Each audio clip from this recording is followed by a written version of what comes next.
Hello, everyone. Welcome to another episode of Living African. In honor of Pride Month, which is the month of June, we will continue addressing a few topics and discussing a few perspectives about the LGBTQIA plus community. Members of this community have been extremely marginalized and have suffered from homophobia, isolation, abuse, and criminalization, especially in our African community. So today we will be talking with a lesbian couple who became the first Nigerian born out legally married lesbian couple in the US. So I just want to welcome Dr. and Mrs. Sola Wilson. Welcome to the show. How are you guys doing today? Great, Tanya. Thank you so much for having us. Hi, thank you so much for having us. This is going to be a great conversation. Yes, I'm super excited. And I really looked forward to this conversation. And I really hope that, at the end of this conversation, the listeners must have really been educated and sensitized about a lot of things that the members of the LGBTQIA community have been facing. So I'll just go straight to it. So I think you both will probably take turns just to tell us your story and how you realize that, you may have like same-sex attraction. And I believe Mrs. Moji, you can go first. Thank you for the question. It's a very important question for those that are questioning their own sexuality as well. Right. I was 14 when I realized that a lot of my friends were attracted to boys and I wasn't. My first girlfriend was at 14 and I just had that connection it had nothing to do with sex. It was an emotional attraction. It was a physical attraction. And at that age, I wasn't really thinking sex. It was just, I connected with this person and it was heart-wrenching when we had to go home, everybody went home. I just knew. But I was 14 when I knew I was a lesbian. I was gay. And then you have to remember I'm 56. I didn't know what gay was in those days. Right. I just knew it was different. And that's the way it was for quite a long time. It wasn't until I was in my, 30s in therapy that I put a name to it. Right. If that makes any sense. Mm-hmm. Because, unlike my wife, I kind of did what I thought society and church and everybody else wanted me to do, which was be heterosexual. And I tried really, really hard.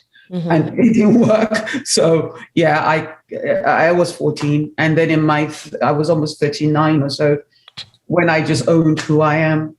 Right. And, I never looked back. And you? Wonderful. Yes, Dr. Wilson. Yeah. So my story goes back much younger. I think I was about 8 years old when I realized that I was different. Right. I wasn't sure. Again, I didn't have a word for it, but I did know that I tended to form stronger emotional bonds with girls, and I just was not interested in boys. Mm. And that persisted to my teenage years, by which time I had learnt the word lesbian. But I learnt it as a negative word. Right. I learned it as a slur. And so but I couldn't bring myself to be otherwise. It was just, so I carried that with me all the way through my teenage years, all the way through medical school, all the way through part of my postgraduate training. But then you get to a point, at least I got to a point in my life where I could no longer live a lie. I just wouldn't be able to self-actualize. And so I came out of the closet when I was, probably well over almost 30 years ago. And I've been openly out since then. Wow. That's, thank you very much for that story. So, Mrs. Sola Wilson, I know, after I follow you on social media and I really love your page. I love your authenticity. Your authenticity is something that I hope to achieve, because every now and then, some of us still care about what people think, what people will say. We can't just be ourselves. And that's something that I'm really, really working on. But one thing that got me wondering when I read your story, or both of your stories, because I think you say the story for both of you. And I realized that you had kids and you were married before to a man. And in the Nigerian community, how was that experience to think that you had actually had that first realization that you may have same-sex attraction at 14, but then you went on to, fit into the, the norms and fit into the expectations of the African community, for example, or even the community as a whole, like, you have to have kids, you have to get married and all of that. Like, I would only imagine what actually you were going through while, basically sacrificing your truth to accommodate the status quo, So I just want you to tell us a little bit about, the things that you were going through and the whole experience that you had, because I believe this is especially important for those who actually know who they love or know their truth, but are afraid to, to leave out their truth just because they're trying to fit the status quo or not disappoint their family or friends. Yeah. Thank you for that. This question is absolutely perfect, because you'll find what I found out was that 80% of the 10% of Africans that are LGBTQ are actually in the closet, and most of them are married to the opposite gender. Wow. For me, my journey started when I left home very early and I came to the United States to go to school. And like I said earlier, I was never sexually attracted to men. I like men. They were always my best friends. Because there's just this safety net that I did not relate to brotherhood, because that's what was expected, friendship, because that's what was expected. Right. And, along the way, I dated men. Of course, it's not going to work because I'm not romantically, emotionally attracted to them, sexually attracted to them either. And I decided at 26, I was modeling, and I decided, everybody was going away to Europe and doing things that I wasn't interested in at that point in my life. Everything was just crazy in the industry, and being Black and then being African. That was like, there was this disconnect. So I decided I wanted children, and I went to my friend. I had ages ago, a male friend back then. And I said, look, I want to have kids. I mean, it was unheard of in those days. We're talking about 1989. Yeah. An African woman. I wasn't really in the African community anyways, but I had a few African friends. So I went to my friend and I said, I want to have kids. You want to be the dad? And he's like, sign here saying you'll never take a penny from me. Right. And I did just that. And we had 2 kids. Mm-hmm. So I was fine with that. But then family are in my ear saying, when are you getting married? And in the meantime, I'm building my businesses. I was a realtor at that point. Mm-hmm. And at 36, I still wasn't married. And everybody's screaming, oh my God, when are you going to get married? All my sisters are getting married. My brothers are getting married. And everybody's screaming. So eventually I met someone that I really liked a lot. And we had a lot of things in common. He was interested in real estate and we got married. Mm. But along the years, I realized that even though I've achieved so much in the real estate industry, in the entertainment industry, because I became a talent manager. And I had clients like Eneologia, who's from Cocoa John, and Osaze Gadoro, who's, in Nigeria, a big time movie maker now, actor, and a lot of people. And I was doing amazing things. I still felt empty on the inside. Yeah. And my life just made no sense. So after the 3rd time that I tried to commit suicide, in the hospital the 3rd time, I was on the hospital bed, looking down. I was on top of the ceiling somehow, looking down on my body. And then in walks this person that I believe is God. And I sit on the edge of the bed with this person on the other side of me. And he's telling me, I have so much more for you to do. Because at that point, I'd been a Sunday school teacher for many, many years. And I'd been going to church forever. And they had told me, I'd gone to a pastor and said, oh, I think I'm gay. And she's like, well, you have to pray and to fast some more. So I tried to do conversion therapy, went to Nigeria to get to the churches in Nigeria, because, God resides in Nigeria, only in Nigeria. Mm-hmm. So I went to Nigeria and tried to get conversion therapy, and it didn't work. And this day that I tried to commit suicide, this man tells me, and again, I believe it's God. Some people have told me it's not, but whatever it is, this person told me that I have a mission for you. I have a purpose for you. It's not your time to go yet. Mm-hmm. And I'm looking at him like, really? I think I'm gay and whatever. And he goes, don't worry about it. Just focus on me. I'm like, churches don't want me. Black people don't like me. I don't fit in anywhere in this universe, but, whatever the case is. And that's how I went home that day, and I never looked back. And then a few years later, about 3 years later, same guy comes to me in my dream and says, "Oh, I want you to come out." I'm like, "I'm already out. How much more out can I be?" Mind you, I'm out in my world, but I wasn't out on social media. I would talk about my girlfriend at that point. I'd left my ex for about 4 years. I left my ex in 2006. And then 2009 ending, I met someone and we started a relationship. And when I talked about her on social media, I would say, "Oh, your partner, your mate," and things like that. Like I would never use she. So nobody really knew on social media that I was dating anybody, that I was dating a woman. And this person came to me and said, "You have to come out on social media." And I'm like, I can't, I won't. I'm already a co-host on a show out of London on Blog Talk Radio. And I'm like, I can't do that. And, I kept having the same dream over and over, and I kept making excuses. I don't know how to, I'm not computer savvy. One of my Facebook friends lost their job and inboxed me saying, "Do you need an assistant?" And I'm like, "Yeah." And he goes, "I'm a computer, whatever. And I'm like, "Wait, I'm supposed to be I want to do a show on Blog Talk Radio, but I'm not computer savvy." He's like, "Don't worry about it. I'll take care of it." Yeah. And that's how I started a show called The Real LGBTQ Lives. And I came out on that show and 45,000 people heard me all over the world. Because we had been building up to it on Facebook. I'd been posting and talking about this thing. And then I came out and everything hit the fan. When I came out. I thought it was bad when I came out. It wasn't even that bad compared to when we got married. But that's how I came out on social media, and I've never looked back. I mean, I lost family, friends. They didn't die. They just walked away. And once I came out, all of a sudden people were coming to me and saying, "I'm gay." Actors, Nigerian actors, in my inbox saying, "Thank you for doing what you do. I'm gay." Doctors, lawyers, name it. There's a lady that sells akara on the roadside, and she came in my inbox and said, "I'm gay." And I'm like, whoa, okay, this makes sense now.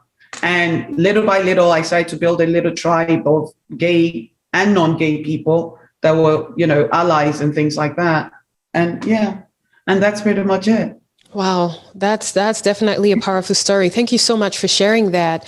And Dr. Solo Wilson, I would also have imagined that, living in the typical African community, and not necessarily only living, but just even coming from an African community, it must have been so hard for you to just express yourself, especially because this is not something that was openly discussed in our community, and this was not something that people even knew about. So what was your own experience up until when you decided to come out? Like what struggles or what struggles did you really experience from maybe the community, your family, friends, and things like that?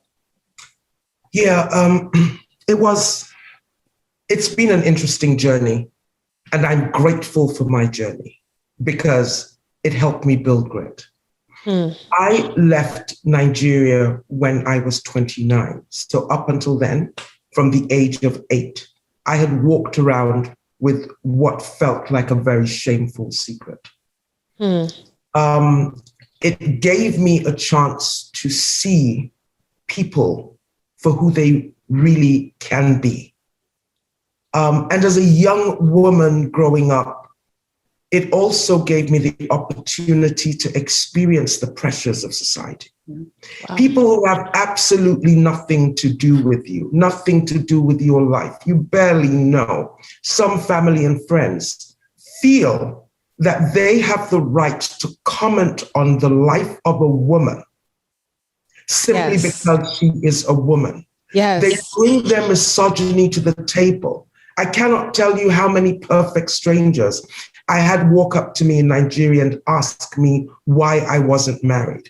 I cannot tell you how many men in Nigeria, regardless of their socioeconomic status, would reach out to me and feel that simply because they were men, they would be doing me a favor by extending an offer of marriage. I cannot tell you how many people asked me why I did not want to have children. I decided that I would be consciously child-free. I don't owe an explanation to anyone as to why I did not want to have biological children. Yeah. I just did not. My life in Nigeria up until 29 was miserable. And yet the paradox was that I was a highly accomplished, brilliant physician, and yet I could not see myself as such. Yeah. I was in the closet, and so I was part of my own problem. Mm-hmm. So I had a supportive family in my mother and brother and didn't even know it because I hid my secret from them out of fear. So the only support structure that I could have, I denied myself of. They were only two people, but they would have been my strength. Yeah. I recognized I could not live in Nigeria. I knew that I would never take on a heteronormative shadow. I would not do that to myself. The mere thought, I say to people, I would rather no. So I knew I had to leave. And fortunately, by the grace of God, I always say, I got a fellowship to complete a clinical, I'm a physician, to complete a clinical cardiology fellowship at the Hammersmith. And that was when I left to the UK. I remained. Shame is a very hard thing to get rid of. Yes. So even when I was in the UK, I carried my shame and I continued this schizophrenic life I was living. Yeah. And the burden got heavier and heavier. Yeah. And then one day I was sitting in a tube station in England, and I will remember, I met God in a very different way. Yeah. And I'll tell you the story briefly. Sitting in the tube station, it was about 7:00 in the evening. I heard a set of heels coming down, the hallway, very loud. There were just a few people in the station. It was getting dark. We're all waiting for a train. And I could hear the heels coming very sharp and loud. And I looked up as the heels got closer, and I saw a woman. She was clearly gay. She was black. She was tall. She had on a pair of black jeans and a black leather jacket and black boots. And the people around me looked at her and they sniggered and some pointed, and she held her head up high and kept walking. I looked at her and I said to myself, if she can do it, I can. You can do it, yeah. And I came out the very next day. Wow. Wow, that is so powerful. And I kind of got a little bit emotional when you were talking because, I mean, regardless of your sexual background, us, especially as African women, like we go through so much. We are scrutinized in everything that we do, in the career that we choose, in the way we want to live our lives, in the choices that we make. Like, it's like everybody, like you said, everybody, even the strangest thing that they have a say to our lives. And I don't think that's fair. And those are one of the reasons why I decided to start this podcast, so that we can have such discussions. We can let people know that, especially people who probably care, but they care in their own way, but it's not helping. It's not helping the situation. And, we just want people to really realize that your actions have consequences on other people and to be more mindful. And that's, I mean, that was such a powerful way to put it. And that was such a powerful story that you both shared. I can only imagine living with such a burden in your life, and no one is willing to even understand, what you're going through. Now, moving to the marriage, where we've spoken about, how both of you came out and stuff like that. So, I mean, I'm not going to ask how you met and all that. I mean, because there's every story behind every romance, right? I would have loved to hear your romance story, which I can only imagine, but I definitely will want to focus more on the experiences that you guys had because of who you chose to love. And, so you, like I mentioned, you were both the first openly born Nigerian, born out legally married lesbian couple in the U.S. And I read, I would say, a preview of like the story from Mrs. Sola Wilson's Instagram page about from the wedding and the scrutiny and everything that you guys faced. For those who probably don't really have an idea. Like, do you guys mind elaborating further on that? Just for people, especially our African community, to see the damage that could possibly be done by, judging people based on their personal life choices. So Margaret and I met, and we realized that I realized that we were meant for each other. Right. I can't always speak for you. I would like to. But we both realized that we were meant for each other. We had grown up on the same streets in Nigeria. She lived in Ikoyi, I lived in Ikoyi, a couple of streets away from each other. She lived in Ibadan. Mm-hmm. And my family owned a bakery literally a block away from her house, where I spent most of my summers. We lived in New York on the same street. She was at 194, I was 100. Wow. At the same time, but our paths never crossed. Mm-hmm. So I guess the universe brought us together when the time was right. So we decided to get married, and, I brought it to the table that, I wanted a Nigerian traditional wedding.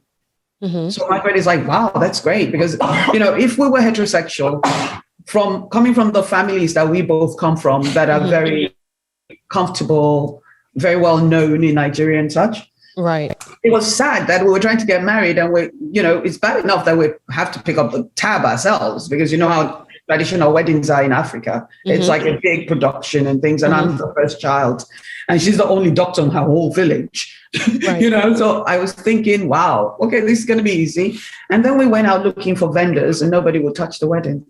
And then the only person that we finally got to do the wedding, when we sat in front of her, kept calling Margaret him, he. And I'm looking at her going, she's my wife. She's a woman. She doesn't want to be a man. She's masculine. I felt like I had to give her a class all over, like 3 or 4 times. I was tired. I said, you know what, let's just do this. We ended up inviting my family that I wanted there would not come because we were lesbians. I actually invited my favorite sister to the wedding, and she said that it's against her religion, so she would not be able to attend. I was broken. But the way God works, when you're being authentic and you're living in truth, your truth, the universe has a way of aligning everything for your best, to lift you up.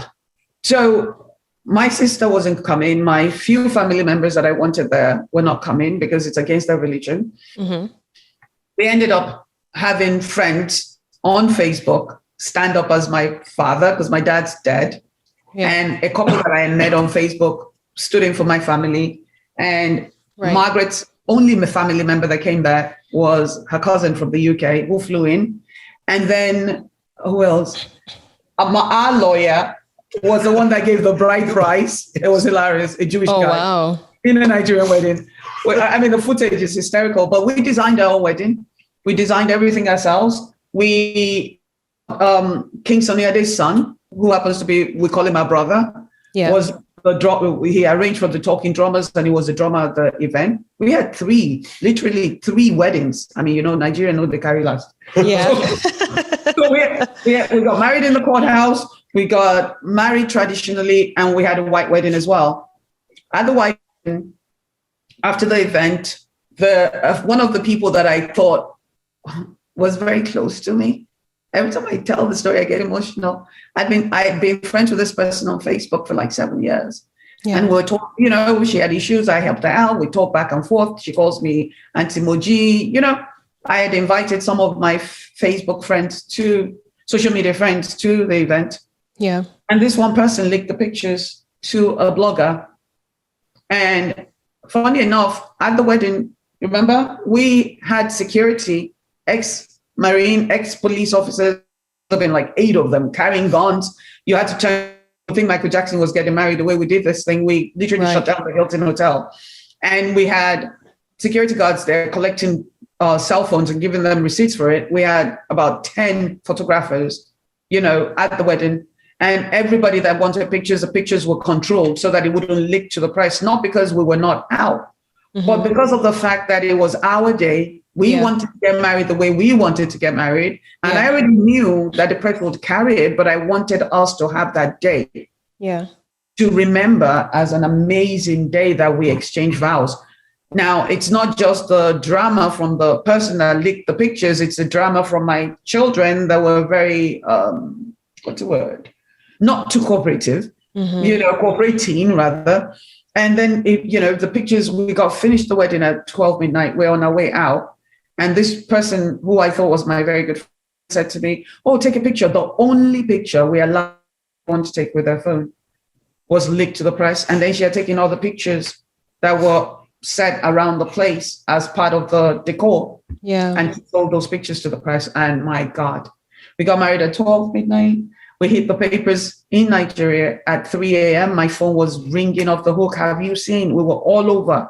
Every social media blog, African, every newspaper blog, African page. You can imagine being on the cover of the Nigerian, version of the New York Times. Yeah. And so much stuff going on in Nigeria, but for about 6 months, everywhere we turned, people were trying to take pictures of us. People were trying to do, people would park outside the house. We were getting death threats. It was horrible. Oh my goodness. Horrible. We couldn't go to the supermarket. Nigerians were telling us we're going to hell. The stuff on social media, it happened, and it's okay.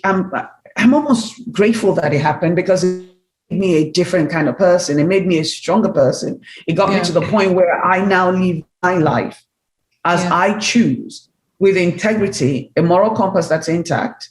Yes. But I'm living on my own terms. We are living life on our own terms, because we're not hurting anybody. Yes. Yes. That's true. Long-winded.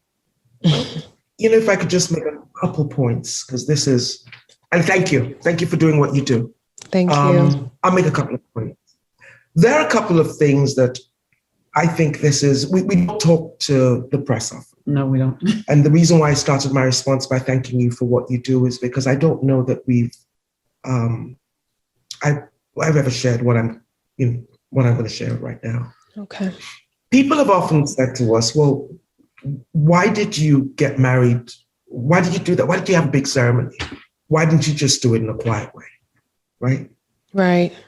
And here's the response to that. I never intended to get married. When we decided that we were going to get married, there was a fundamental question I asked myself, thinking of my family background, our family backgrounds, our professional accomplishments. Yeah. If we were heterosexual, what would that wedding have looked like? Yes. I was just asking the same thing on my mind. Yeah. Based on that, I said, that is the exact wedding we are going to have. Yep. And that is why we do it that way. Yeah. My friends and peers have weddings that make headlines across the world, covered in bridal magazines, carried by the press. Hundreds of people attend. There's celebrations that go on for one day, for 1 week. Yeah. I will not shortchange us simply because we have chosen to use the same gender, simply because we love the same gender. Yes. Second point, I am so grateful for the experience that we went through in the media.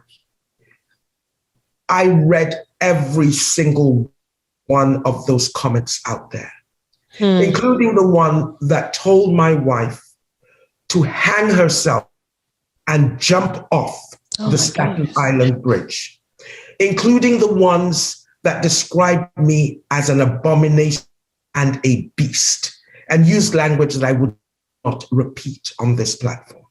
And the comments went on and on and on. And they came from Nigerians from all parts of the country. And there were hundreds of these comments. I was grateful. It gave me a chance to see Nigerians as they chose to present themselves. Yeah. And that for me was a learning. It also fueled me because we, Moji and I, had gotten to a point where our question, by the time we got death threats, and there were people hunting us down in supermarkets, and it was horrendous. Yeah. The question we asked ourselves was, what worse could happen? And it actually fueled our determination to be visible. Because, Anya, if they can do this to Moji and I, yes, think about others out there Yeah. who may not be as well positioned as we are, the hell they have to go through. So for me, when I have these conversations, we often talk about homophobia as though it's out there in the African community. No, it's in here. I encourage everyone listening to your show to pull out a mirror and hold it up to their face. Somewhere in their reflection, they will see homophobia. Yes. I know that because I read those comments. Yes, yes. Thank you guys so much. My goodness, I wasn't expecting this discussion to be this heavy on me, but oh my goodness, thank you so much. I mean, I'm learning as well from you guys, and I mean, this is one of a kind experience. I wish everyone listening could actually be in my shoes right now. But I just want to thank you guys for sharing this story, because this is an extremely important story. I mean, talking about comments, I follow a few blogs, a few pages on social media, and especially, I mean, recently in my country, I don't know if you guys, I believe Mrs. Moji, Sola Moji posted that about Cameroon imprisoning this attempted homosexuals. Can you imagine? Yeah, I don't even know what that means, but they were imprisoning them for 5 years, and I just think it didn't make sense.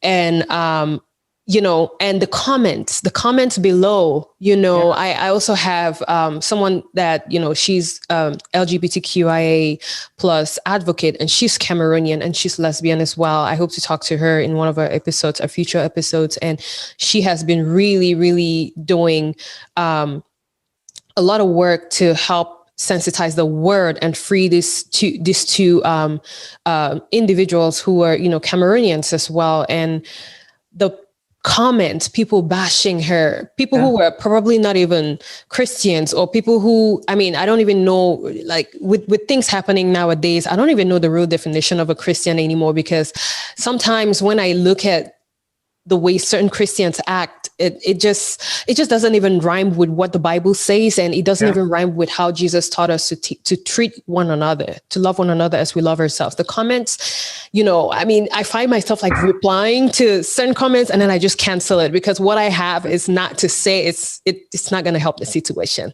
So I was actually watching an interview a few days ago. I don't know if you guys heard about Billy Porter coming out to talk about his HIV plus status. And I was watching an interview on Tamron Hall, and he said something that was extremely powerful. Actually, that was probably one of the things that stuck with me. And he was talking about the fact that one of the first things that are typically taken away from members of the LGBTQIA plus community is their spirituality. Yes. So it's like they don't have any right to be spiritual because of who they love.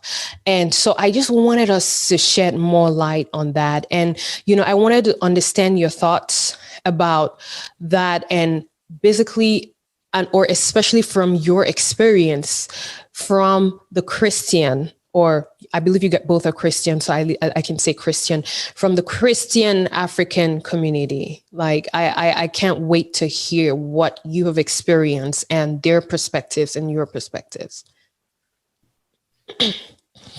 All my life, I've always loved God. I've always connected to God. I can hear. Yeah. I dream. Yeah. And I can't even explain the connection that I've always had with the universe, right? It's personal. Yeah.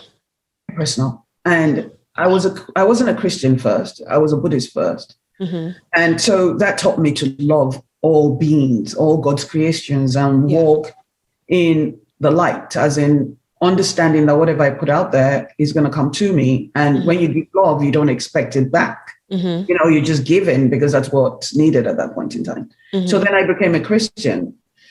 As a Buddhist for 15 years, I never had to question my sexuality. I was just a child of God, right?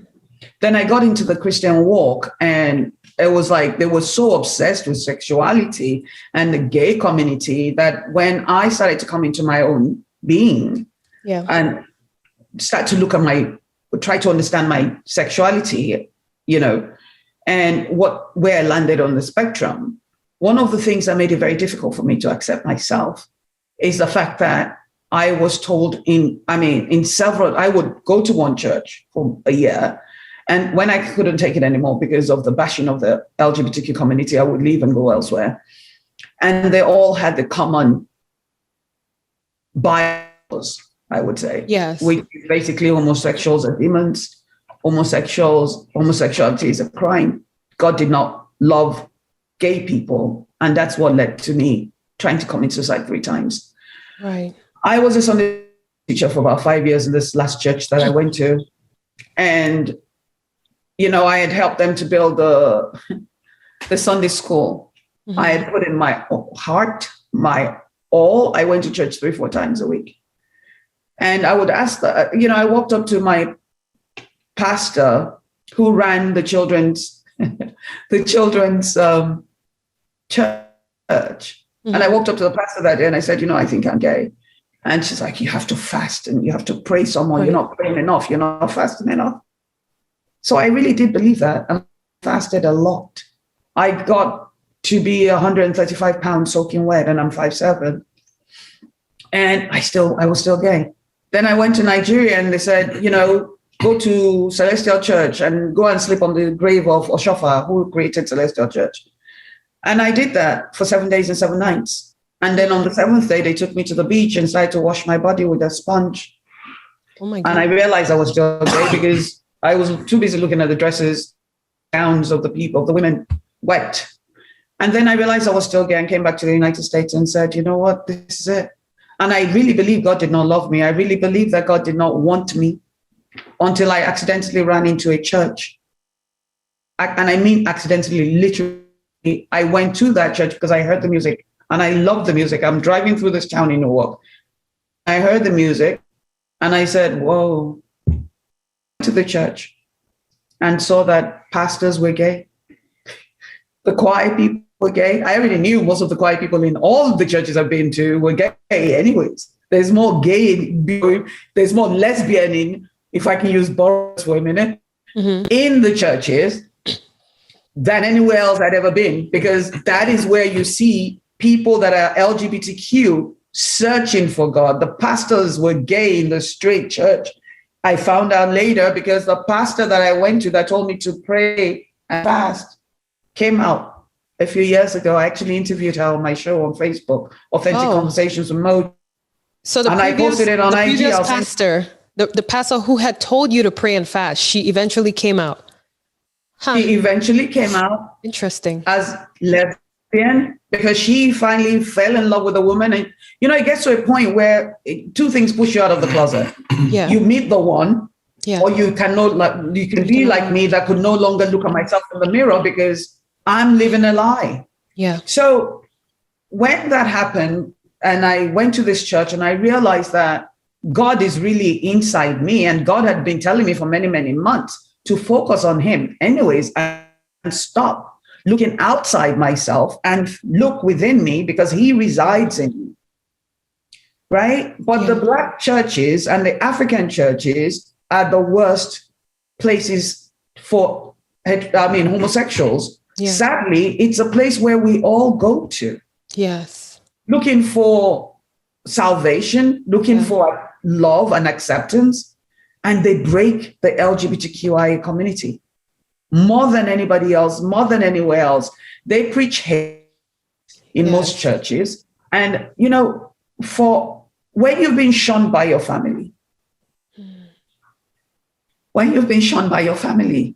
and then you go to a place where God allegedly resides in, and you're beaten down even worse. Yeah. A lot of people commit suicide. That's what triggered my suicide attempt, my 3rd one. Because when God that you believe in, that claims to have created your image, is being said not to even be the one that created you, you start to wonder where your worth is, where your value is. Yeah. And what do I have to add to the world? When I have achieved so much in my life, I'm a top real estate broker in New York.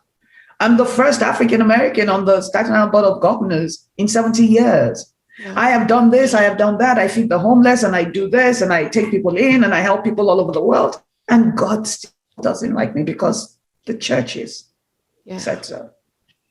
That breaks us a lot. Yeah. I mean, I'm sure you have your own one. Yeah. Oy. I was born Catholic. Yeah. And like I said, by 8 years old, I knew something was different. And for the Catholics out there, we're all familiar with confession. Yeah. Yeah. This is the one thing I never confessed. It was shame buried so deep that there was no way I was going to tell anybody about this. So I'd go into confession, I'd talk about everything else. I mean, how many sins could I? You just talk about everything else. But this one thing, I could never speak about. And so you sit in the church feeling, because then at that point, you are convinced this is a sin. Yeah. It's kind of like, at that point, the gravity of this sin, which religion, you believe this is a sin. Yeah. You're sitting in the church and you're so conscious of your sin. The church tells you it's okay. Yeah. Sinners, this is a place for you. Yeah. Except if you're homosexual. Except if you're gay. Yeah. Right. Then it's a whole different discussion. They sort of beat you over the head with that. And, every now and then the whole sermon is about that, right? Yeah. After a while, for me, it became very difficult to continue to sit through that. So what do a lot of us do? LGBTQIA people, we begin to church shop. Yeah. A lot of us church shop. You go from church to church to church, not because you think the message is going to change, because they're all going to be talking about Leviticus.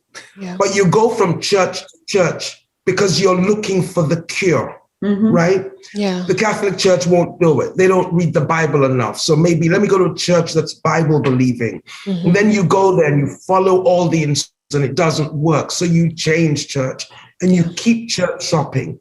And every church you go to, you're met with a different variety of hatred, which usually is some form of, we love you, but we don't love the sin, right? Yeah. For me, it got to a point.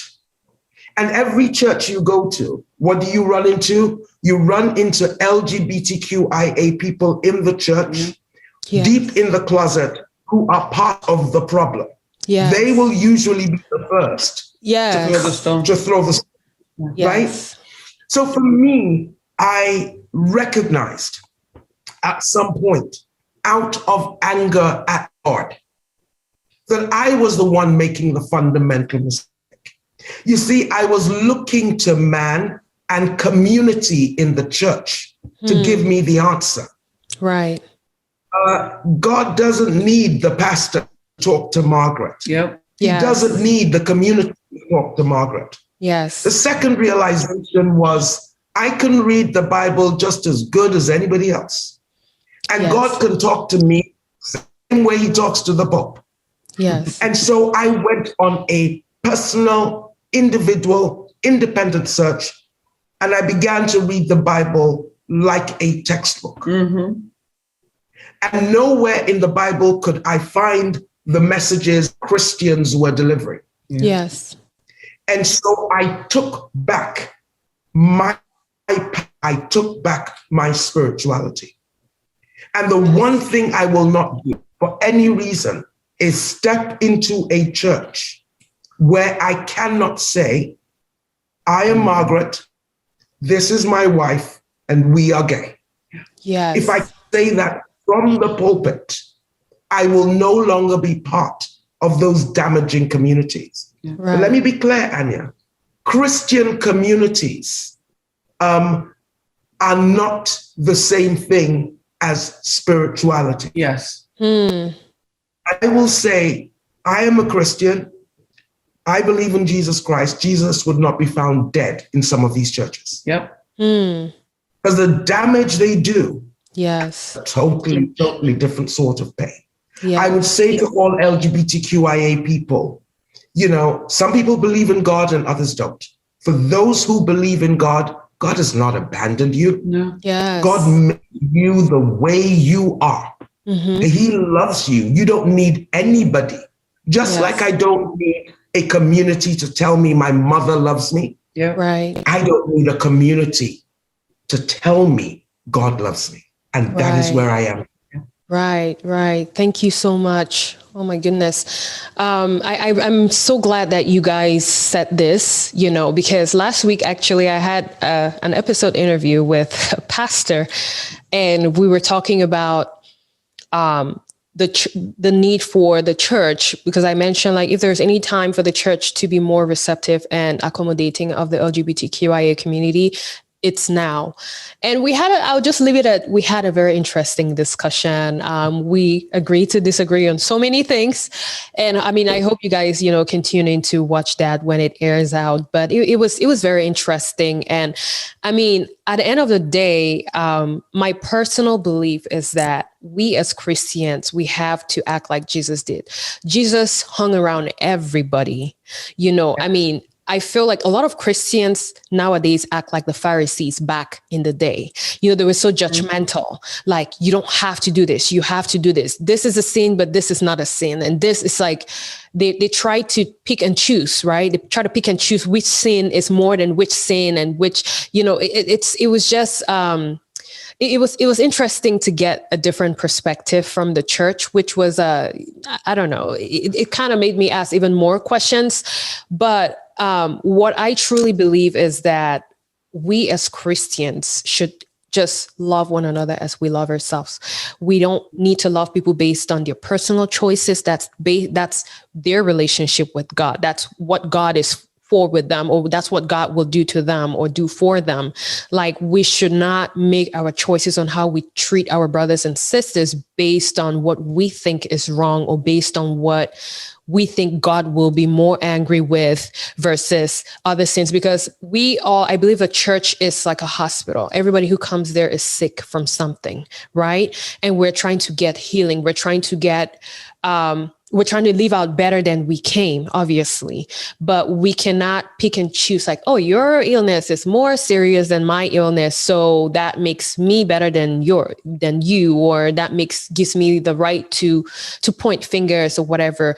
Because at the end of the day, God is the judge, and what's most important is our personal relationship with God, and not even with man. And like Dr. Wilson said, like, no man has a right to tell you who to love. No man has a right to tell you who loves you, and I'm so grateful for that message that you guys have sent out to the LGBT community. Now, Dr. Wilson, I watched a video online. I believe Mrs. Sola Wilson actually posted that as well. And it was a video of you preaching in the church. And that was a very, very, very powerful video. And you told your story about how you couldn't go to your mother's funeral in Nigeria. And that really touched me because, I have a very close relationship with my mom. I've recorded a couple of episodes with my family. And I came to realize growing up that we did not live in the typical African community or African family, like not the conservative family. My parents gave us that leverage to be ourselves, to choose what we wanted to do, to have that freedom to talk to them. Like, there was no corporal punishment in my house. Like, it was so unusual. And, living in unusual times back then in Nigeria, and to have a mother who accepted you for who you were. I mean, that right there is something that so many people cannot talk about or speak for, so to not be able to attend the funeral of the one person that stood up for you, or at least the one of the few people that stood up for you, I can only imagine, how heartbreaking that was on your part.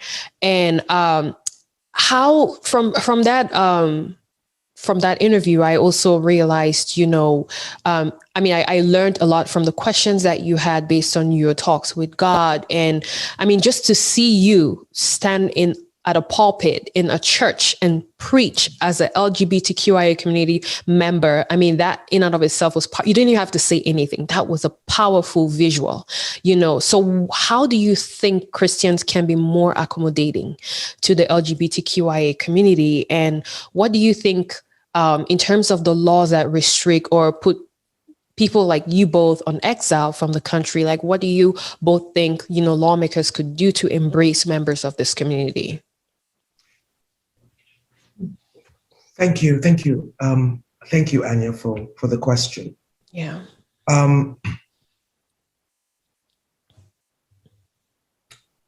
You used a couple of words, accommodate and embrace. Yeah. And I don't think that should even be the ask. Right. I think that when we think of what the church can do for members of the LGBTQIA community, right, I simply say, let them be, let us be. You shouldn't even be able to identify us. Yes. We're not separate from the church. From anybody, yes. It would sort of be like saying, what should the church do for introverted scientists? Yeah. Yes. That would be like it's like, it would be the weird. Yes. I'd like us to get to the point where that question is met with the same consternation. Yeah. Why would we do anything different for introverted scientists than we do for the anybody rest else? Yes. And we can only get there in the church community if we truly do what it is you just said. Let's just model our lives like Jesus did. Yes. And I think if we could do just that one thing, that would make a huge impact. Oh, yes, that's it's true. It's like when she came out to her children, it was a dining table, and she was, she had this big speech ready, and then she said, I want you to know I'm gay. And Femi, who's our youngest son, he was eating. He didn't even stop a beat. He was like, so, right? It didn't matter. Wow. That is where the church needs to get. It's not about accommodating us. Yeah. We don't have special needs. We're just who we are. Yeah. Yes. And we're already in the church anyways. Right. Yes. Yes. When they do that, they will be well positioned to deal with the second question. Because the real church has a very powerful voice. Yes. Or can have a very powerful voice. Or let me say, the authentic church can have a really powerful voice in the public square. Yeah. Yes. And a lot of the regulations and the laws, as you look across Africa, they're not really driven by politicians. They're driven by the church. Yeah. Yes. So that, in my mind, is the first fix. There are really very few politicians sitting around thinking next should pass about LGBTQ. No. A lot of the negative sentiment that makes its way into Africa's politics, culture, laws, regulations is driven by religion. Yeah. Yes. Very cool. And so the church will position itself to lend its voice to that. I think when it also comes to changing laws, laws are made by the government are the people. It's about us. And so it goes back to if every single person chose to really look themselves in the eye, in the mirror, if every single community chose to do the same, let's not skip family. If every African family chose to take the time, they will find the LGBTQIA people in their family. Yes. So before we even begin to try to blame the country or the continent, how about we start with ourselves and our families? Yeah.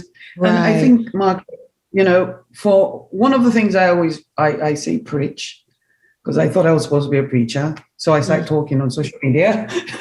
That's my form of church, is that the more visible the LGBTQ community becomes, the easier it is for families to realize that their cousin, their children, their parents, their mothers, because I know people that are gay and they're like 80 years old and they're in the closet and they're married to the opposite gender and their children have no idea that their mother is gay and they go on social media and beat up people like me. Yeah. When I know that mother is gay, I mean, my job is never to out anybody. Yeah. But the more people that know that they have LGBTQIA family members, the much more compassionate I believe they'll be. Yes. The more empathetic I believe they'll be. And that will now drive the government to change their laws, because these laws were created to accommodate the leaders of most religion sections all across Africa. It wasn't like people were sitting in their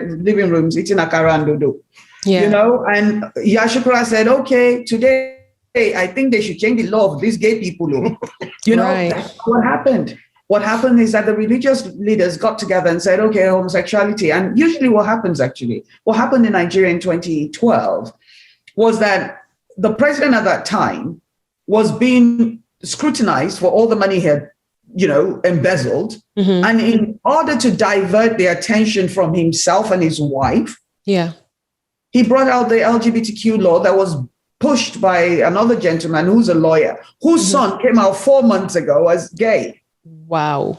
The lawyer Oputa that pushed the bill, his son came out 4 months ago, That's gay good. as a $3 bill.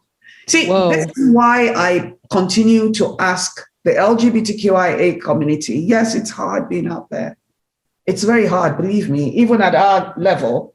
You know, we don't need anybody to pay our bills. You know, Yeah. it's very hard. Become the best version of yourself.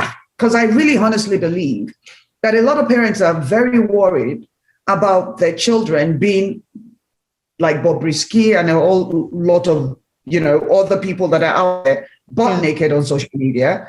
I mean, I've had somebody came in my inbox a few months ago, almost 8 months ago, saying, oh my God, I'm in medical school and I'm gay. Thank you so much. Your wife is a doctor. I never thought I could be a doctor. You know, and people are coming out all over the place talking to us that we mentor, not to become gay or be gay, but just to become the best version of themselves. I'm a certified life coach. A lot of our time is spent, you know, spare time is spent on coaching people, them gay, straight, or whatever they might be. You know, become the best version of yourself and then empower yourself. Mm-hmm. And then we can push when more of us are out there saying, hey, you know, Nigeria is losing out because I'm a doctor. Nigeria is losing out because I'm whatever. I'm an engineer and I couldn't be in Nigeria, but your law is taking me out. I see the value that we bring to the table. But right now, when you look at the people that are out there, social media, that are LGBTQIA, they're part of the Naked Brigade. I'm gay and I don't even like them. Not personally like them, but I don't like their ways. I don't like the way they represent us. Yes. That's why when a pastor speaks and says, oh, well, see, they're demons, you know, they're possessed by evil spirits. You're butt naked. I might even think the same too. Right. Everybody has a right, I must say, to do what they want to do. Yeah. But we also must remember that our actions impacts other people's lives. Yes. Because when you are one person and you have enough money or you're dating the right political person, right? Or you know, and you have protection from the political sector of a particular country, and you're out there flaunting your life butt naked on social media, saying whatever it is that you want to say. Yeah. The people that are listening, the local people that are listening to you are thinking, oh my God, he's going to try and steal my husband. And they'll be thinking that lesbian woman who's really minding her own business, just walking down the street to go wherever they're going, is going to try and steal my wife. Yeah. So we become socially conscious as well and accountable for how we present ourselves out there. Yeah. So the governments will change when people change their ways, when we start to take accountability for the things that we put out that represents the community.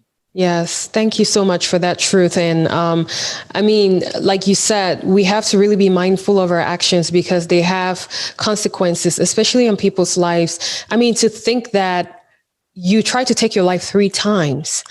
And I don't even think the people who were putting all those horrible comments even knew that, you know, because things like that could literally push someone. I mean, someone who's not even suicidal to commit suicide, you know? So, you know, this is just a plea for our community to be more sensitive to certain topics. I mean, you don't have to agree on everything, but be respectful of people's choices. You know, I just don't know how else to say it. And funny enough, the people know that they need to be respectful, but they just want to, I guess, say something, which obviously doesn't end up turn out being right.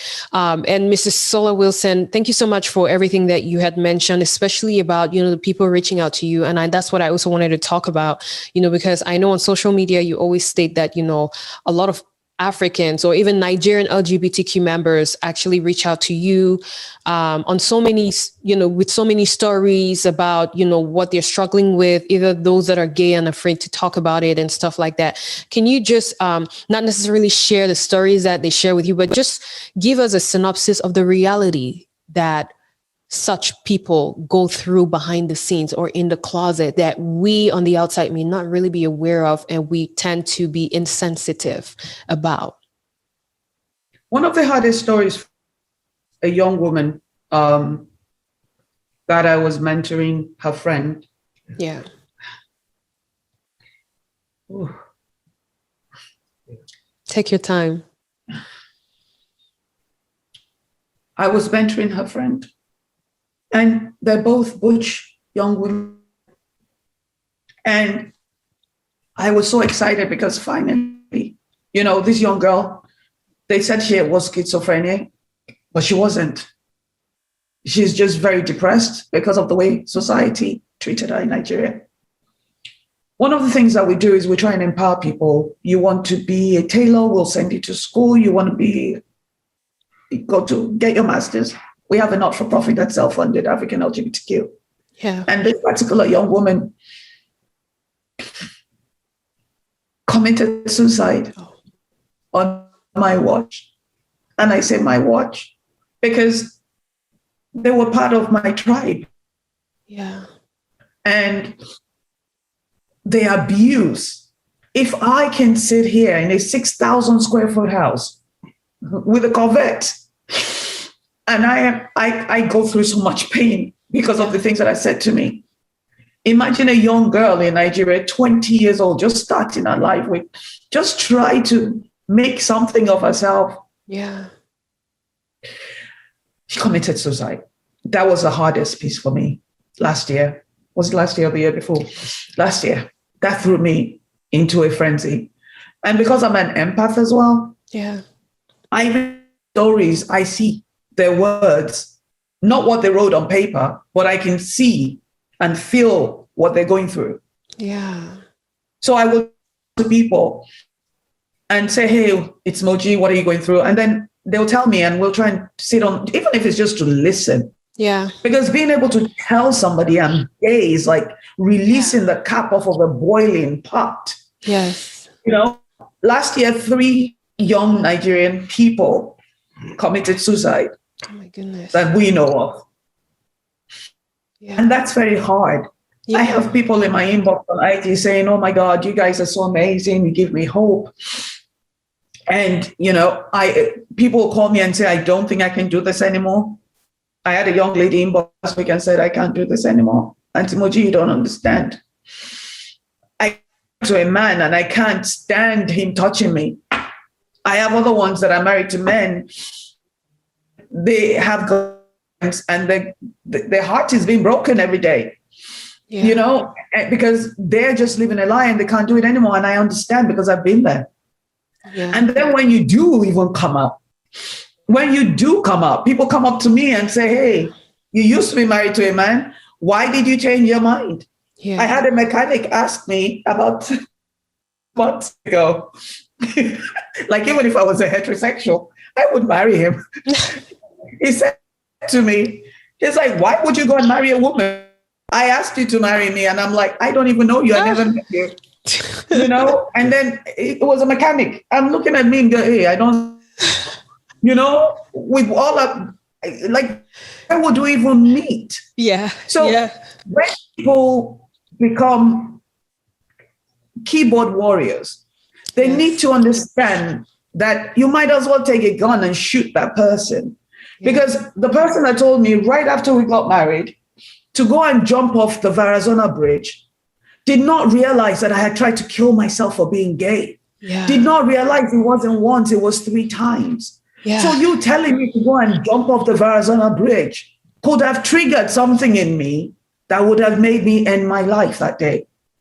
And there's something also very important that even the people that we think are really truly not allies, and the worst ones are the ones in the closet. Yeah. Because it was a very difficult year for me. I'm a social media commentator. I have other friends that do the same, and I think they're cool with me. Yeah.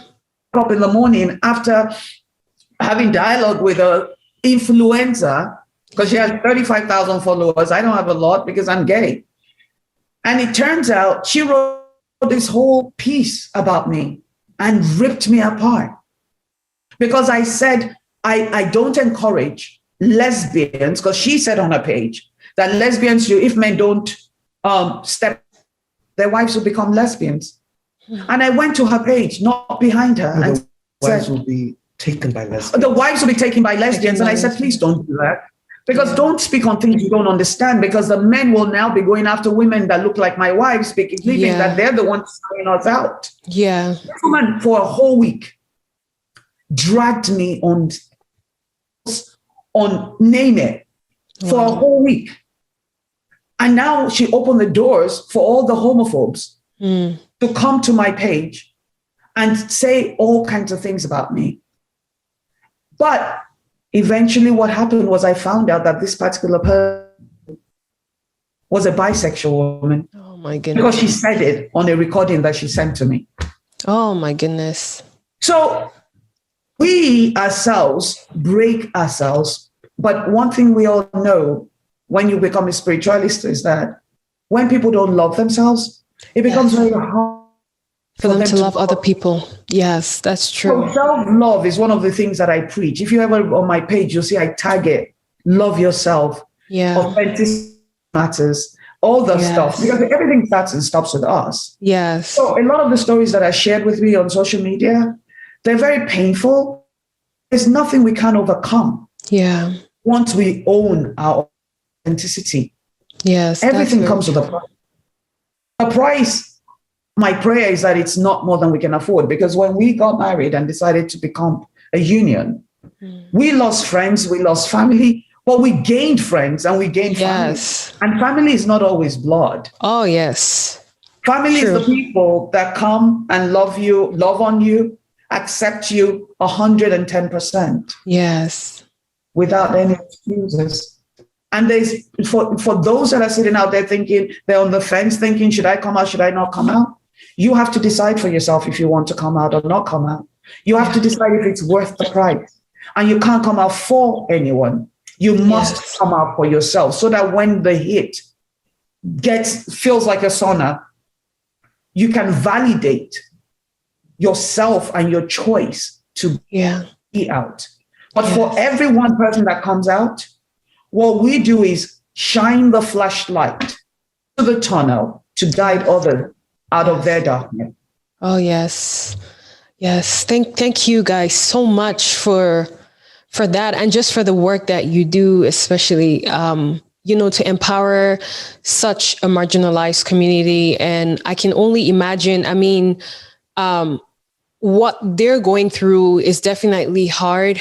And I can also imagine how hard it is for you to hear all these stories and, be in a helpless situation, because these are people who eventually make tragic decisions for their lives, to take their own lives. But it's like, I honestly believe, if you could help them out and stop that, you could. And I can only imagine the frustration, in addition to every other thing that you may be going through. I really, really, really sympathize with you, but I also commend and, really encourage you to just keep doing what you're doing for the community.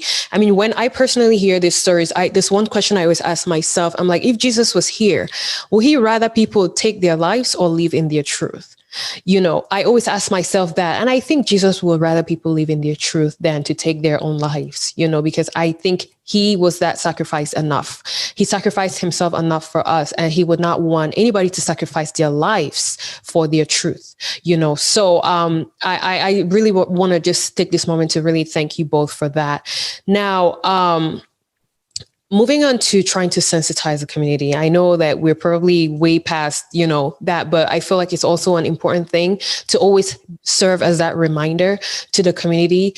So in an effort to sensitize the community, what do you both think is, basically is most important for for the African community to understand about members of the LGBTQIA community? You should take this one because you're a realist. I would say the thing that's most important for them to understand is that we are everywhere. Yeah. Yes. Right? We are in their family. Mm-hmm. Mm-hmm. They may choose not to believe it. We are their children. Sometimes we are the wives, we are the husbands, we are the brothers. Yeah. Mm-hmm. So this issue is complex. The numbers speak for themselves. Right. We are in their families. Yes. And a lot of Africans act as though this concept is so alien and it's out there, it's someone else. Mm-hmm. So when they preach hatred, even when they pass casual comments, yes, right, you are heard. And people hear you and believe you. The number of times when we've been in the closet and we've had to sit through aunt this or uncle that, or your mother or your father, just saying something casual and derogatory about someone who might be gay. Mm-hmm. Right? Yes. That for me is the most important thing. This challenge here is not about the other person. It can't be about the other person. Yeah. Yes. It's got to be about us. Yeah. So I think the most important thing for the community and for people listening to your show today, their comments, if they really think about it, they'll realize a couple of things. Someone in their family, perhaps even they themselves, right, are LGBTQIA. 1 in every 10 people are gay all across the world. That's a high number. Wow. Yeah, I mean, I feel like this is a moment where everyone has to sit back and look into their lives and look into their families, because some of them may actually be LGBTQIA and don't even know it, or some of them may actually have suspected someone to be, but they just keep ignoring it because they don't want to believe it, So I feel like this is the moment where, we really have to take that mirror, like you said, and look at ourselves and make that decision. And of course, to be and figure out what's the best way to approach that, and not necessarily bashing and judging people and stuff like that. So what about you, Mrs. Sola Wilson? Like how do you want the African community to, know about the LGBTQ community? I honestly believe it's very important that they know that homosexuality was in Africa way before the white man stepped foot. That's true. On the Very African, true. Because an education is the passport to a freedom. When you do research and you find out that, because I studied Ifa, when I was trying to connect with God, one of my biggest experiences was reading the different paths. Yeah. And then when I stumbled across Ifa, which is a traditional Yoruba that's being practiced in Brazil, all over the world. How do you spell it? I realized that, IFA, okay, Ifa, and Orishas. So in Brazil, they call it Orisha worshippers. In Yoruba land, they call it Ifa worshippers. Okay. Now, Orishas are like mini gods, and then Eledumare is the god. It's like in the Catholic Church, they have God, and then they have Saint Michael, Saint this, Saint that. In the religion, they have Olodumare, which is the I am that I am, and they have, Shango, Shopono, Eshu, and all kinds of other gods, mini gods. But I realized that Oshun of the river was said to have been what I call transgender. And Shango, when she goes inside the water, she's a woman. When she comes out, she's a man. So if Shango was in love with Oshun, who happens to be a man inside the water, then Shango is gay. And then when you look at the traditions, the traditional rulers of Africa, there's a Ghanaian queen who married a woman. Yeah. There's many people in Calabar and all that area of Nigeria in the north. Because when I came to my mom and said I'm gay, she's like, oh, nothing new. And here I am playing hide and seek for majority of my life. Wow. Okay. And so what you don't realize is that homosexuality has been in Africa way before the white man came. Yes. It wasn't until the evangelical came to Africa that now it's a bad thing and let's kill the gay people because they're demonized, they're, possessed by demons and things like that. We are just like you. Yes. This thing is called double-spirited when a man is very effeminate or when a woman, and they were celebrated in those days. Yes. Way back then they were celebrated. They were considered higher spiritual level than the average people like you and I. So we need to understand that we are all, it's very difficult to explain to a heterosexual Christian, African Christian, born and raised in a traditional African home in the city.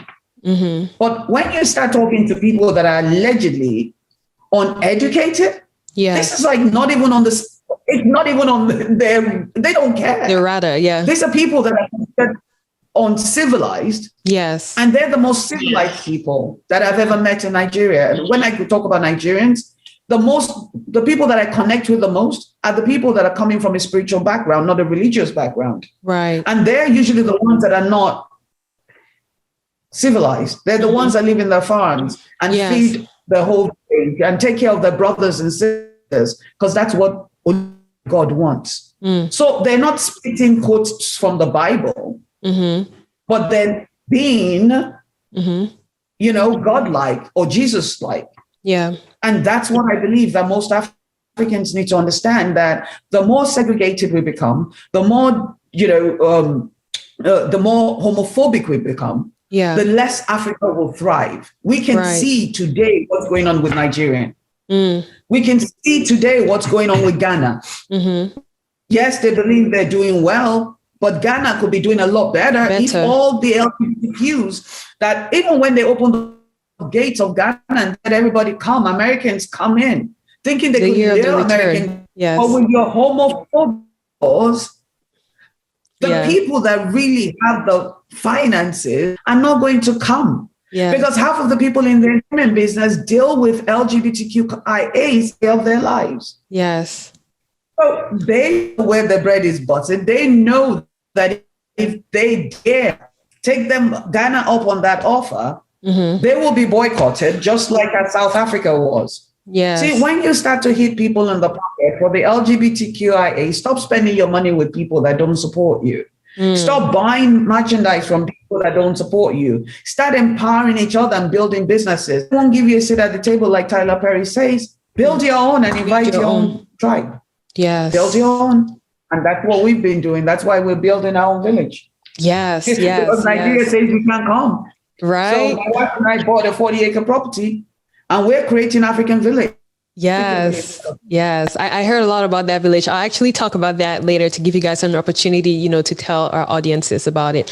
But I just wanted to highlight, or piggyback off of what you said about homosexuality being in Africa, like way before, the evangelists, the Western evangelists came in, because I actually had to do that research for myself, because whenever I had some discussions with some people, I saw some comments, they're like, oh, that's the white man thing. They should carry their thing and go back to America or to the West and stuff. And I'm like, but I don't think so, because I did my research and this is not, those are just ignorant comments, because they hear that a lot and then they just believe that lie.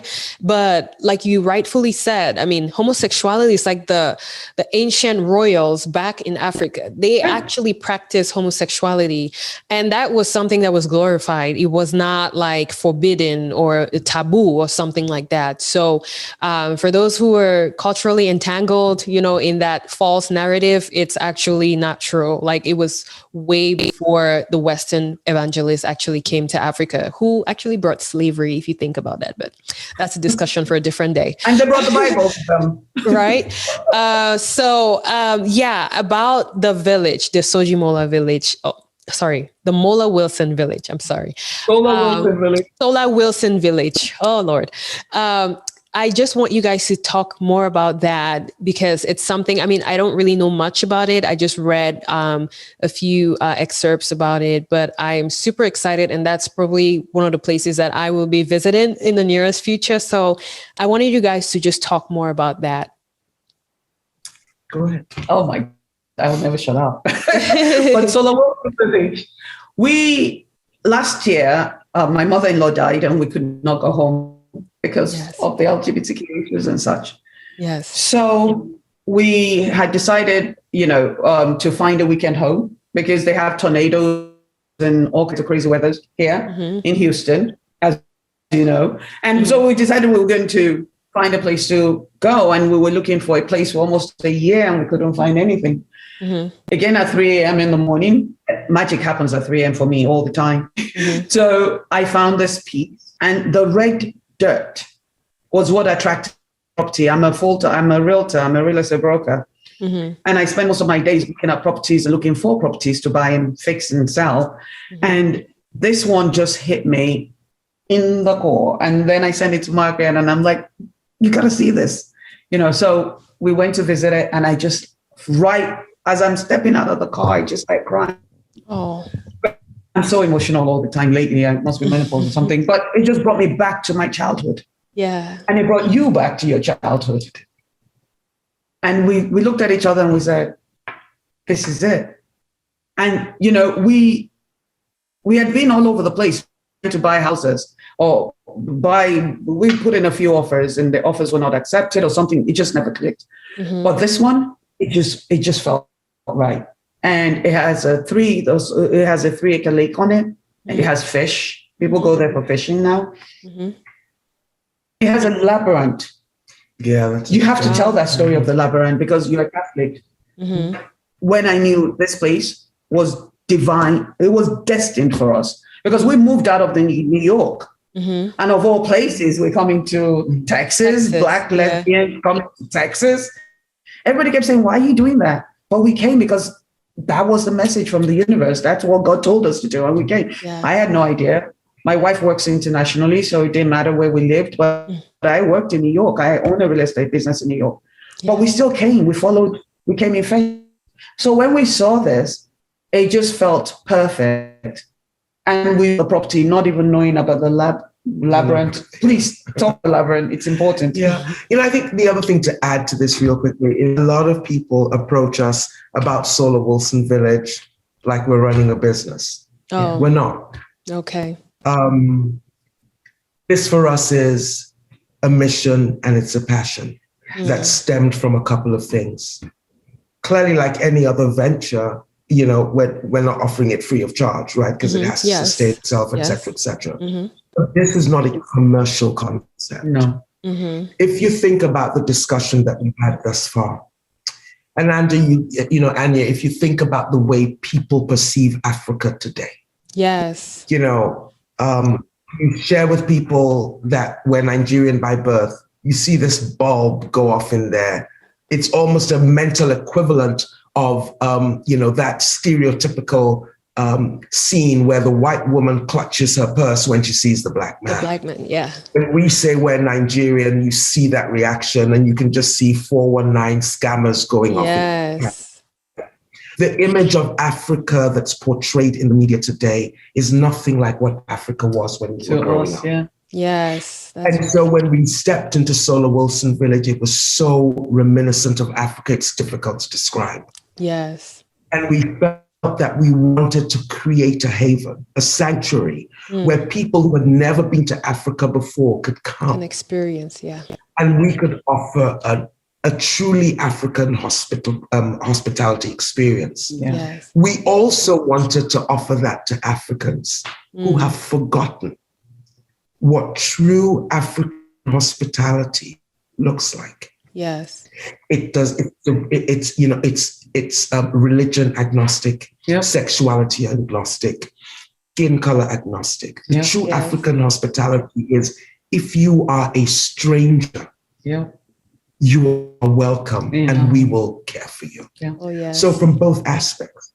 And the labyrinth is an interesting story. We didn't realize that originally that place was owned by it was actually offered as a sanctuary to Catholic priests. Oh. And this is where paths collide.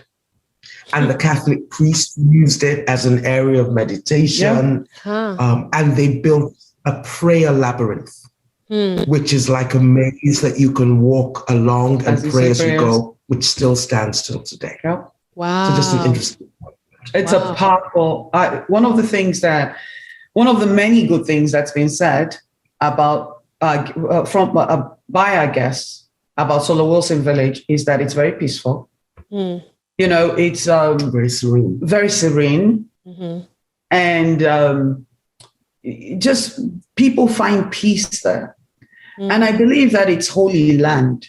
I really, in my heart of hearts, because the spiritual connection that I have when we go there is just unbelievable. I have never felt so at peace on a piece of property like I have felt here. And I've been in real estate for 30 years. It's just amazing.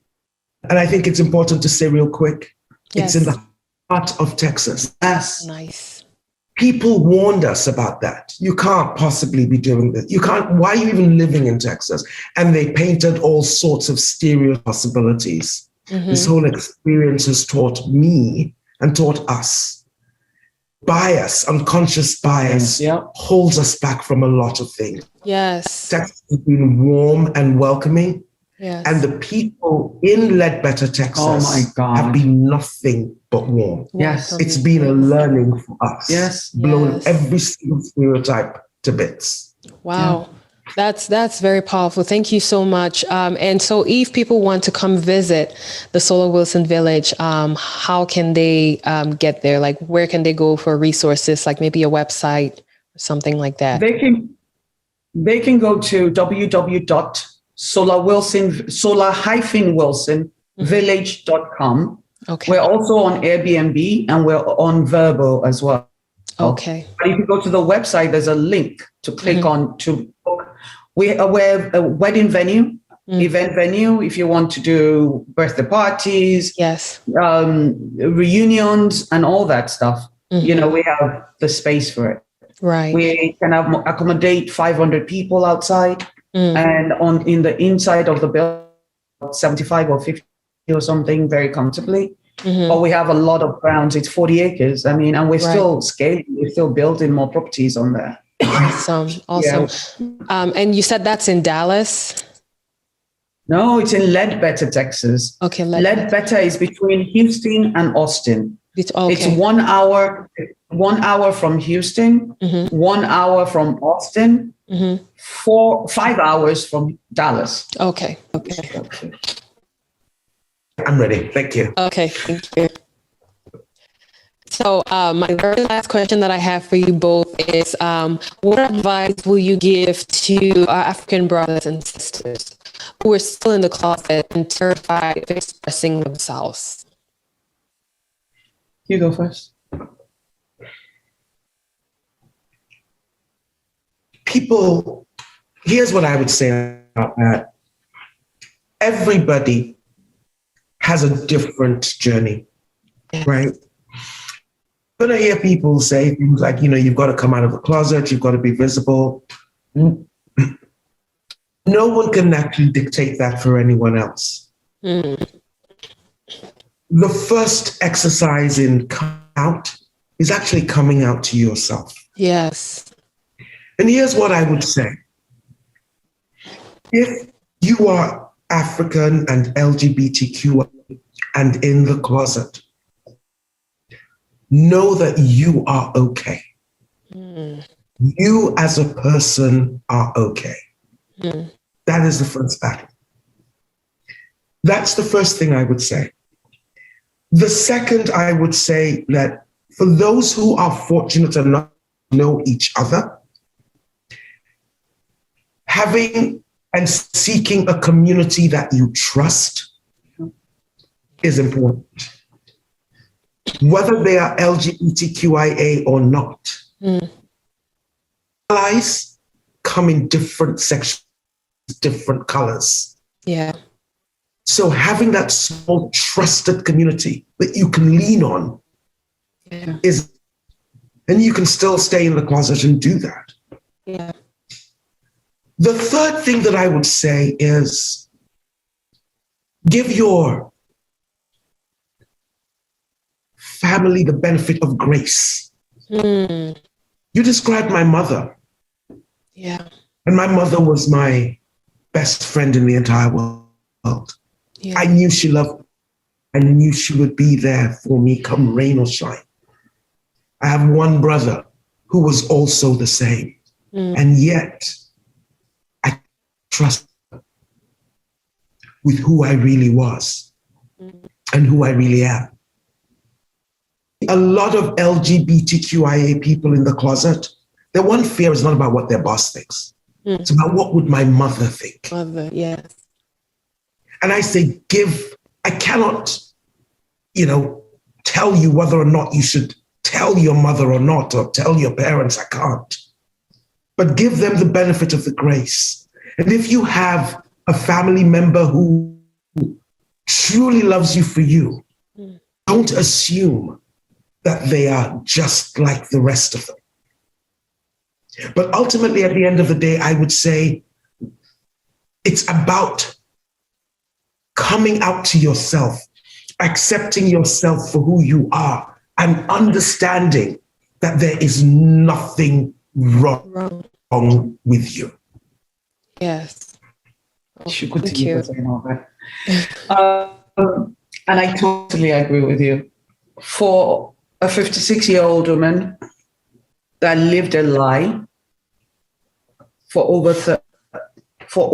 well over half of my life, I will tell you, if you're in the closet, first and understand, like Margaret said, nothing wrong with you. Because the reason why we all hid or hide is because we think we're defected. We believe that God did not create us. We believe that God does not love us. Let me tell you something. Everything I've achieved or I had achieved before I came out, if nothing compared to who I am today, and I mean mentally, emotionally, financially, any kind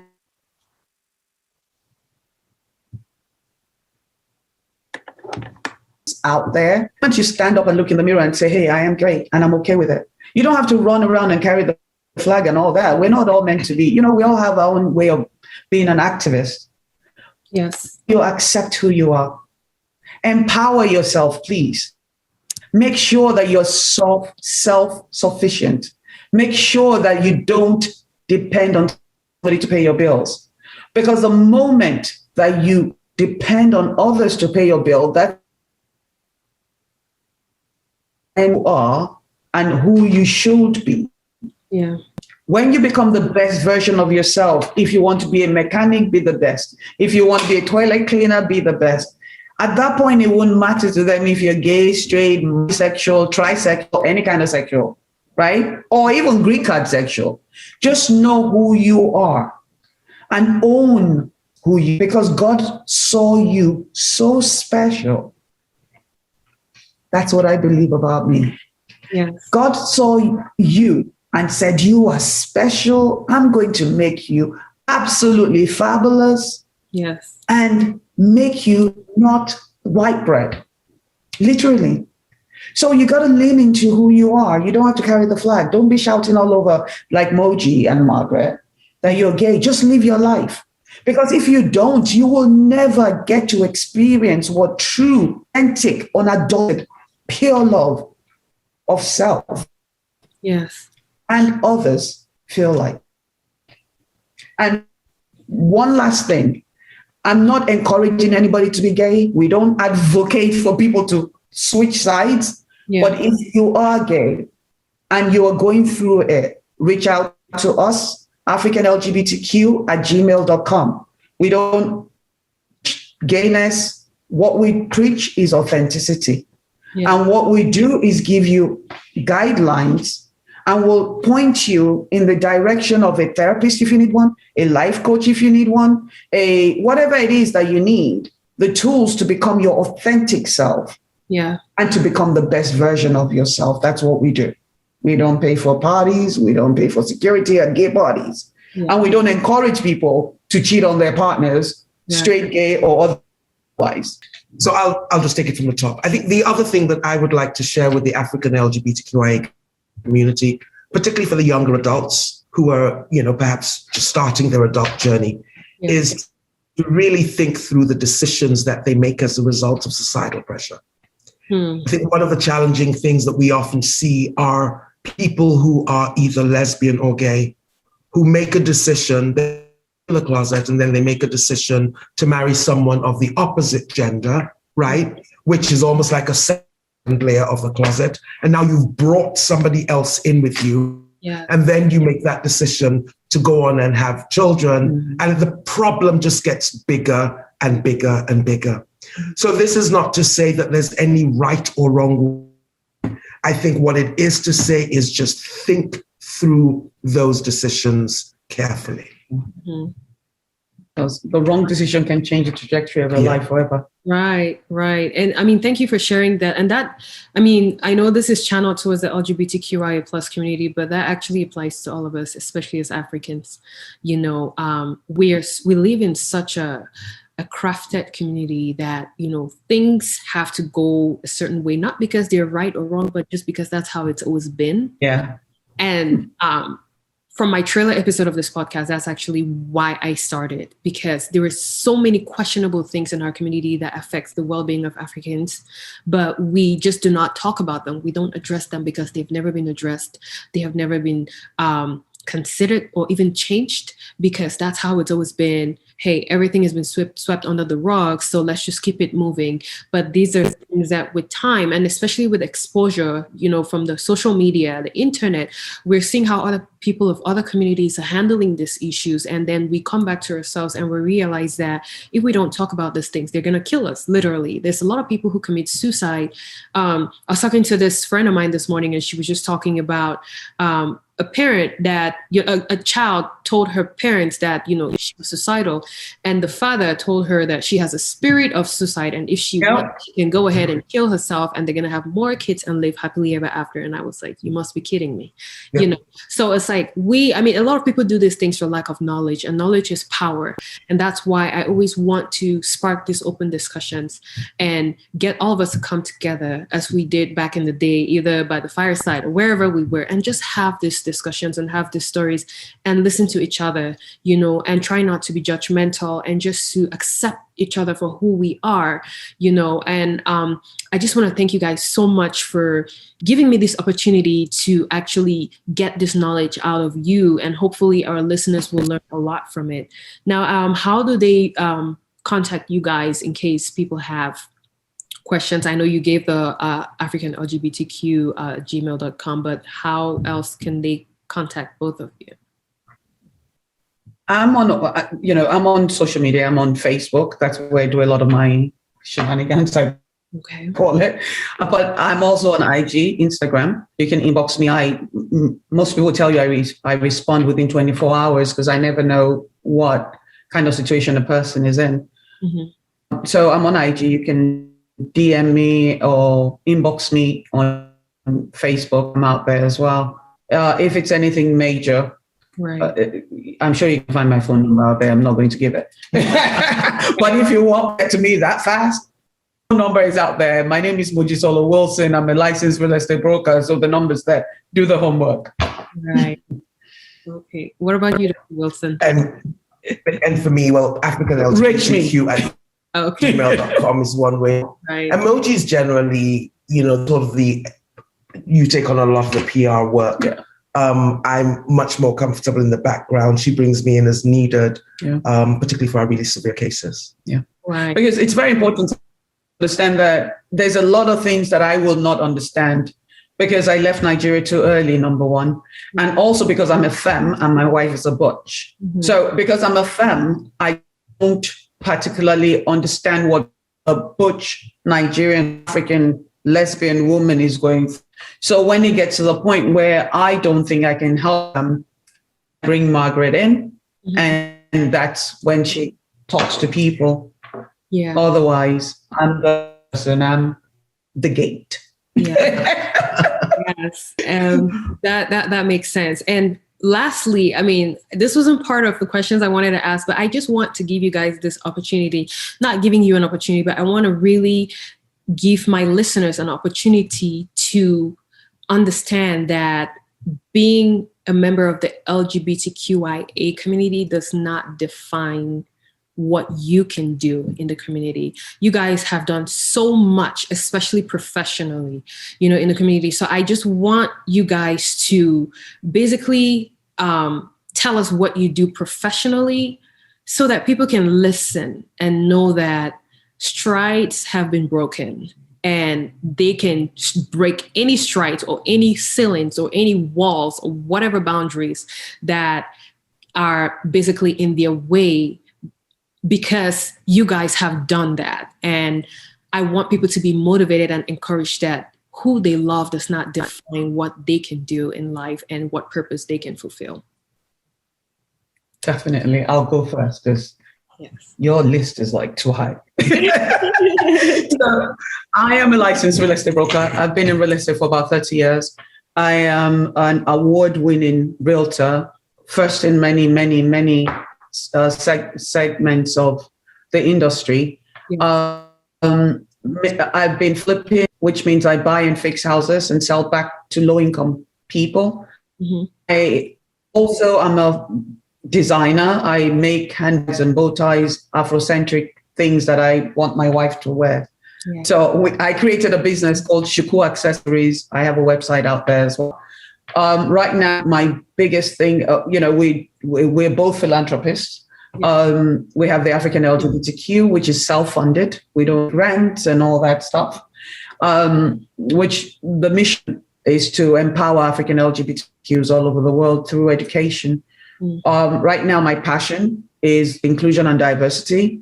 This past 2020, because of all the madness that was going on out there with COVID and the fact that we could not go home to, I call her my mom, my mother-in-law's funeral, I decided to take a certificate course at Cornell University, certified as an inclusion and diversity specialist. So what I do now is that I facilitate workshops on inclusion and diversity for small groups and small businesses, churches, whoever wants the opportunity to come in. Again, I'm so grateful to God that He made it possible that we don't do things for.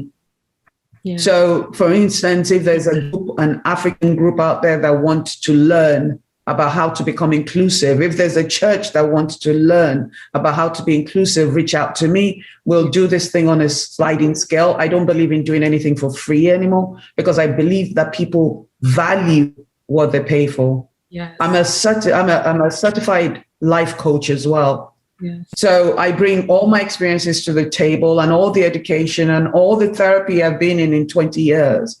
I bring it to the table to help guide people to become the best authentic versions. Yes. And then we have Solo Wilson Village that we're building out. I'm so proud of that village. I mean, it's so amazing. We've become we're super host on Airbnb and we just became premium host on Verbo. It takes a lot to be able to accommodate people. When you treat people equally all across the board, you build a reputation for excellent service. I'm so proud of us. High five. And our son, my last child, just graduated high school. Oh, 2 days ago. He's off college. So now we can really live. Right. So yeah. Yes. I love it. You guys stay winning. Oh my goodness. I love it. Margaret.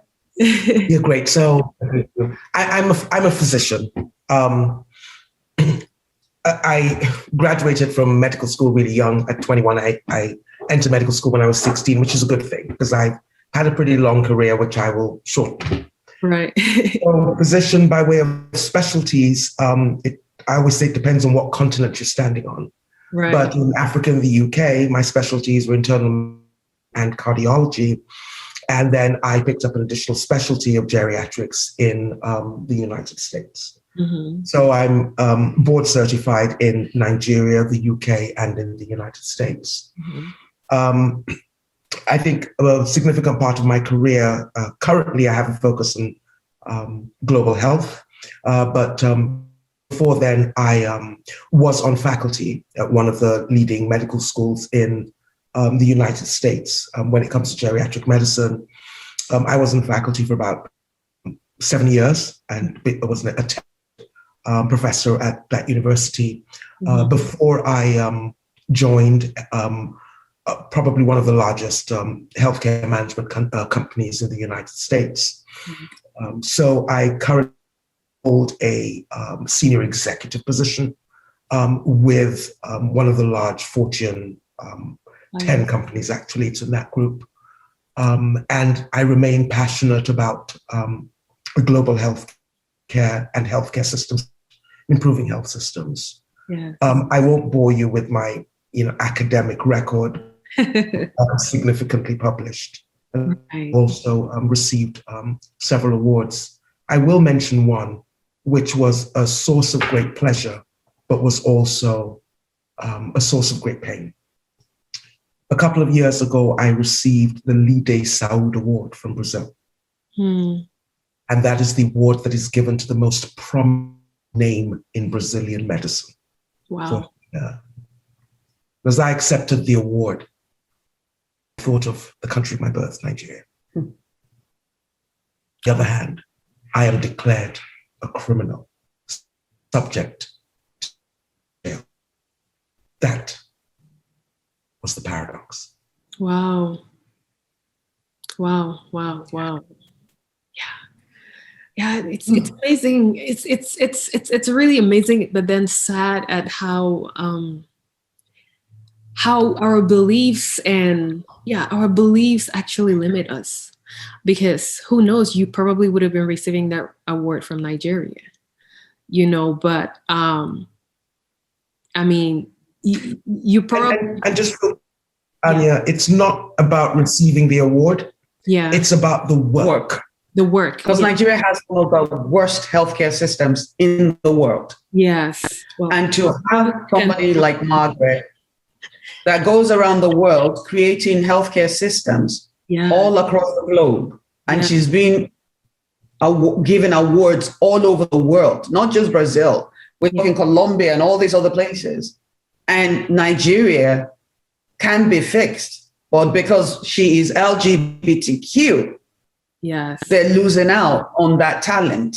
I think that's the focus of it's really sad. Yes, that's true. That's true. Plus all the other problems. Aside of just LGBTQ.